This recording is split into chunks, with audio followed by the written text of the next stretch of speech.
Dalam keputusannya, Mahkamah Konstitusi memperbolehkan masyarakat mencoblos dengan menggunakan surat keterangan. Hal ini diperbolehkan sesuai Undang-Undang Pemilu Nomor 7 Tahun 2017 bagi warga yang belum memiliki KTP elektronik.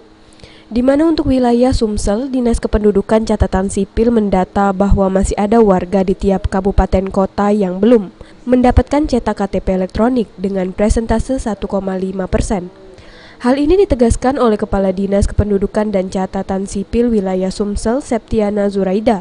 Dirinya menjelaskan untuk penggunaan suket, warga cukup membawa KK, akte kelahiran, dan untuk mekanisme akan diproses secara cepat.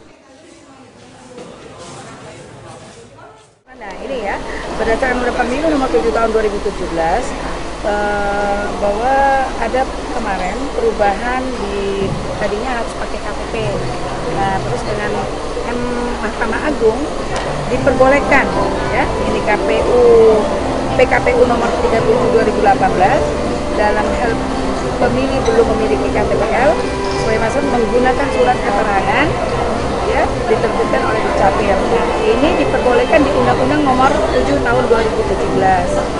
Ya, artinya ini tidak sejalan dengan Undang-Undang Nomor itu. Tapi di running text sudah keluar kan bahwa diperbolehkan hasil keputusan Mahkamah Agung diperbolehkan untuk menggunakan suket. Ya, asalkan datanya cukup ya enggak ya, data untuk membuat suket itu kan misalnya kakak gitu kan, akta kelahiran, ya, tidak ada kata lambat, cepat, hari itu bisa selesai ya. harus selesai. Ade Sunandar, PAL TV.